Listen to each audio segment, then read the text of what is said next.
program provides virtual software access to students 24/7. The most up-to-date versions of ArcGIS for Desktop Advanced, AirDOS Imagine, and Adobe Illustrator are the primary GIS-related software utilized to complete course assignments.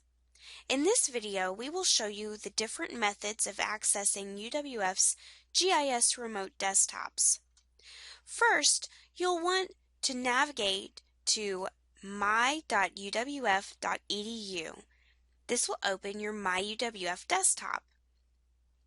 Then, you'll want to log in using your username and password. You'll want to find the eDesktop icon. If it's not already on your homepage, you can search for it using the search bar. I would recommend starring it as a favorite so it'll appear on your homepage in the future.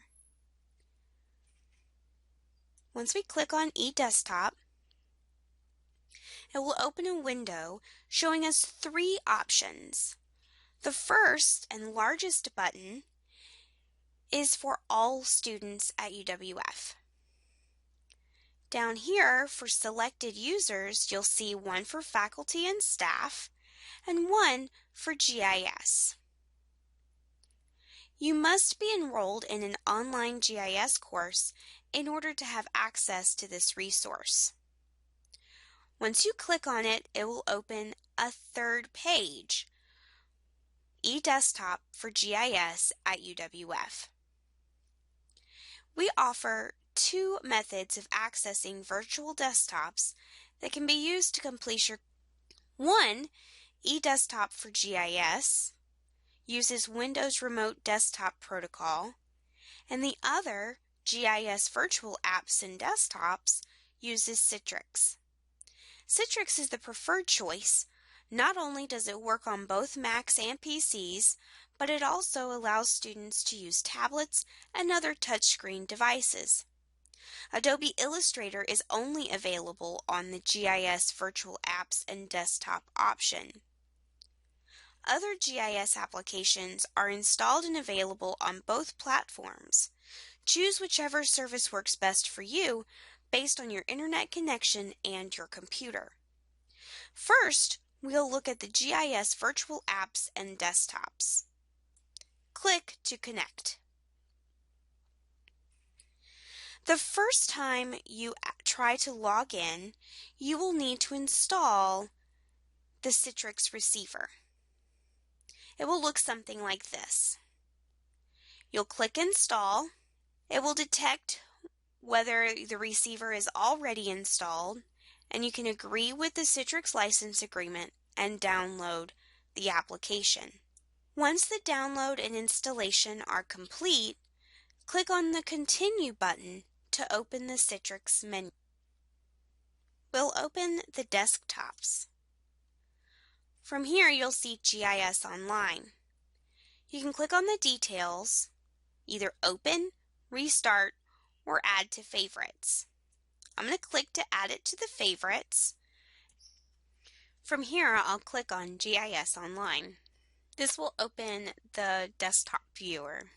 Some other benefits to Citrix are that the interface is very intuitive and the desktop is scaled to the window. We'll click OK on the warning and it will open the desktop. You'll see I can change this window and the desktop scales to fit the window. This is a nice tool to use. So from here, it works just like your desktop at home. You're going to have ArcMap 10.3 at this point. And you can see all of our other programs, Microsoft Office Suite, Adobe Illustrator, and AirDOS Imagine. Anytime you're done with your virtual desktop, you'll want to log off. File sharing between your local computer and the virtual desktop is possible, but we encourage you to use the network drives instead, and these will be explained in a future video.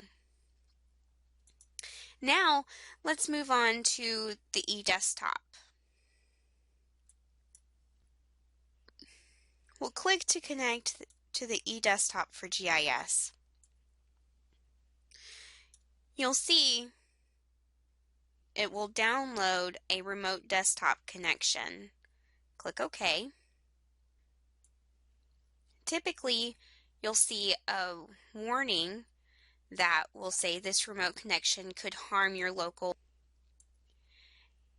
It will ask for your credentials for logging into your MyUWF desktop. So as you'll see, the remote desktop doesn't scale to the window, and that can be troublesome. It also takes on the screen resolution of your local computer. So here the same warning will pop up, and we'll hit OK. You can see all the same options: ArcMap, AirDOS Imagine. You can go to the Start menu and open ArcMap. After connecting to eDesktop for GIS, you'll need to be patient as the program loads. This may take several seconds. We keep this option because it's tried and true. It has been thoroughly tested for several years and is dependable, if not the most flashy or speedy. Some benefits to eDesktop are that some of the tools in the more advanced courses may bog down Citrix and may cause it to crash. So here we'll cancel this, close out of ArcMap. You'll see the clunkiness of the eDesktop, and then we'll log off. This concludes the video on how to access eDesktop for GIS. Please ensure that you're working with a high-speed connection before attempting to connect to our servers. Most issues students have with connecting to our servers stem from a poor or shared internet connection. If you can work from a laptop or PC plugged directly into a modem or wired internet source, that would be ideal. To make the most of the flexibility that online education offers, you need a fast internet connection at home if possible. We recommend 10 to 15 megabit per second download speeds for good end-user experience. High-speed internet or broadband, defined by the FCC as 25 megabits per second, would be optimal. If you remain idle for 1 hour, your session will be discontinued. Simply access the server again and log on. If you're accidentally disconnected, you have 30 minutes to reconnect to your current eDesktop session. After 30 minutes, your session will be lost and all open programs will be closed.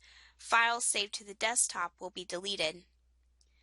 If your virtual session stops working or you're unable to connect to it, please contact the UWF Help Desk at 474-2075. They will check to make sure the system is operational, and if not, contact our administrators. For problems using GIS-related software, please contact your instructor. Remember to be as specific as possible regarding your issue or question and include screenshots when relevant. Requests for help without detailed information will take longer to resolve. For general questions regarding software, files, or assignments, please post your questions to the Helping Each Other conference so others may benefit in the course shell. Many times, fellow classmates will have run into similar problems. Thank you so much, and we look forward to working with you.